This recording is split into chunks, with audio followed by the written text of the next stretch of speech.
பாருங்கள், உங்களை பார்த்தவுடன் என் முகம் மலர்கிறது. சந்தோஷம். ஓகே செல்வங்களே.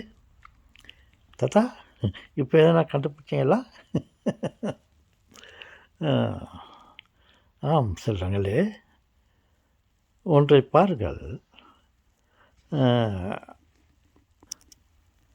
என் எதிரில் வுட்டு மரத்துண்டுகள் இருக்கிறது. மரத்துண்டுகள் அந்த மரத்தை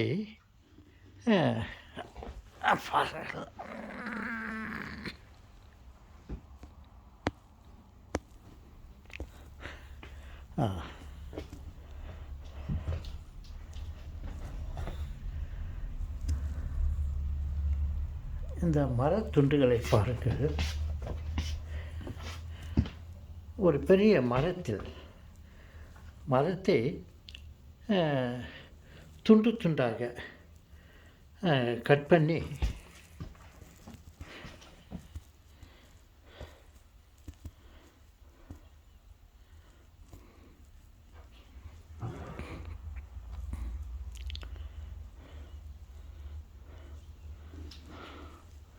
பார்த்தீர்களா?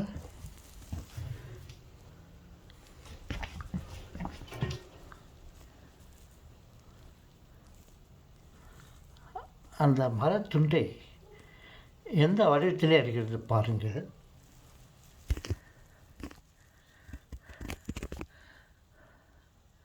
பாருங்கள், எல்லாம் இந்த மாதிரி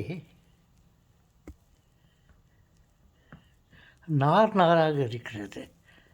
அந்த மரத்தை துண்டாக கட் பண்ணி அதை பிளந்து பார்த்தால் நாராக காணப்படுகிறது. இதை வைத்துக்கொண்டு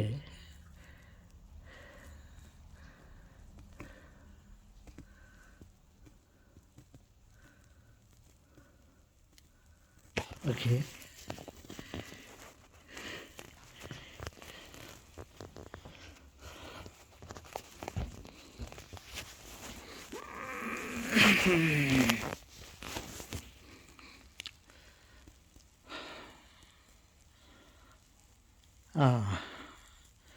இதை வைத்துக்கொண்டு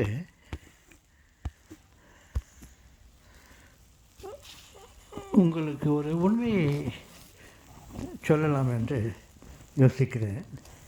என்ன உண்மை என்றால், பாருங்கள், இந்த மரம் சாலிடாக இருந்தது. அதை பிளந்து பார்த்தால், கட் பண்ணி அதை பிளந்து பார்த்தால் பல நார்களை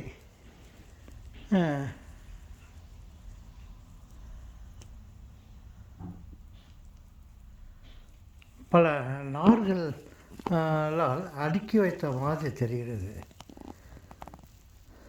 அல்லவா?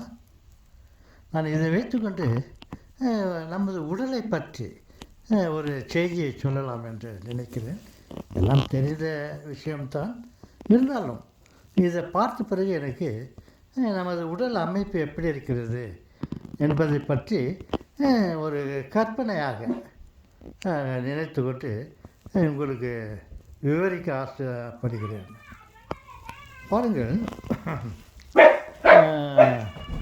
நமது உடம்பில் இருக்கும் சதை இந்த மாதிரி பார்ப்பதற்கு சாலிடாக ஒரு மாவை பிசைந்து வைத்த மாதிரியும் சாலிடாக இருக்கிறது.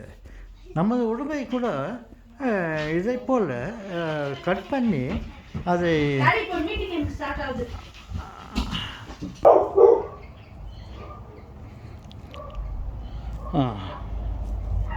பாருங்கள், இந்த மரத்துண்டுகளை பாருங்கள்.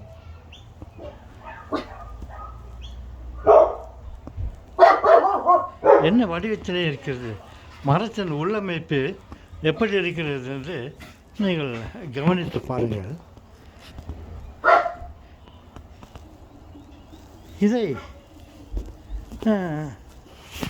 இதை ஆதாரமாக வைத்துக்கொண்டு உங்களிடம் நமது உடல் அமைப்பை பற்றி சொல்லலாம் என்று ஆசைப்படுகிறேன்.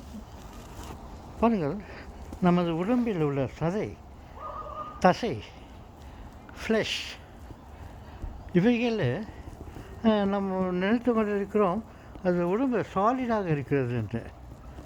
பட் இந்த மரத்துண்டை பார்த்து உங்களுக்கு விவரிக்க ஆசைப்படுகிறேன். நமது உடல் அமைப்பு சாலிடாக ஒரு மாவை பிசைந்து வைத்த மாதிரி ஒரு சாலிடாக இல்லை. அது இந்த நமது உடம்பை கூட துண்டு துண்டாக கட் பண்ணி அது உலர வைத்து அதில் இருக்கும் தண்ணீரும் ரத்தமும் எல்லாம் ட்ரை ஆகிற மாதிரி பண்ணிவிட்டு அது உள்ளே இருக்கிற ஃப்ளஷ்ஷை பார்த்தாக்கா இந்த மரத்துண்டுகளில் எப்படி நாராக இருக்கிறது அதே வடிவில்தான் நமது உடல் சரீரமும் அந்த ஃப்ளஷ்ஷும் அப்படி தான் இருக்கிறது. அதை பிரித்து பார்த்தால் எல்லாம் நூடுல்ஸுகளை கட்டாக நூடுல்ஸுகளை ஒன்று சேர்த்து பார்த்தால் எப்படி இருக்கும் அதே போல தான் நமது உடம்பில் உள்ள சதைகளும் இந்த நூடுல்ஸுகளை அடுக்கி வைத்த மாதிரி, அதாவது இந்த மரத்துண்டை பார்த்தால் அந்த வரிசையாக ஒரு நாராக காணப்படுகிறது அல்லவா, அதே மாதிரி தான் நமது உடம்பில் உள்ள சரீர ஃப்ளஷ் எல்லாம் அப்படி தான் இருக்கிறது. மேல் பார்வைக்கு ஏதோ சாலிடாக இருக்கிறது. அதை கட் பண்ணாக்கா ஏதோ ஒரு அல்வாவை கட் பண்ணி பார்த்தாக்கா எப்படி இருக்குது அந்த மாதிரி தெரியுது. பட் உள்ளமைப்பு எப்படி இருக்குது என்றால் அது பல நார்களை கொண்ட ஒரு சாலிடு, பல நூடுல்ஸுகளை அடுக்கி வைத்த சேமியா நூடுல்ஸ் இவைகளை அடுக்கி வைத்து கட்டாக வைத்து பார்த்தால் எப்படி இருக்கும் அதே போல தான் நமது மனித உடலும், ஏன் மற்ற மிருகங்களுக்கு உள்ள சதைகளும் ஃப்ளஷுகளும் அப்படித்தான் இருக்கிறது. ஓகே செல்வங்களே, இந்த மரத்துண்டை பார்த்த பிறகு நமது உடல் அமைப்பு எப்படி இருக்கிறது என்பதை உங்களுக்கு விவரிக்கலாம் என்று ஒரு ஆசை வந்தது. அதனால்தான் அந்த உடல் அமைப்பு எப்படி இருக்கிறது என்றால் பாருங்கள், இந்த மரத்துண்டுகளை பார்த்தால் எப்படி இருக்கிறது, நாராக இருக்கிறது அல்லவா, அதே மாதிரி தான் நம்ம உடல் அமைப்பு இருக்கிறது என்று நான் கற்பனை பண்ணுகிறேன். நான் உடலை இந்த கட் பண்ணி அதை பார்த்து உங்களுக்கு சொல்ல முடியாது. என்னுடைய கற்பனை உண்மையாக கூட இருக்கலாம் என்று நான் நினைக்கிறேன். ஓகே செல்வங்களே, மீண்டும் இதை உடலமைப்பை பற்றி வேறு ஏதாவது நான் பேச ஆசைப்படுகிறேன். அடுத்த வீடியோவில் எதிர்பாருங்கள். வணக்கம்.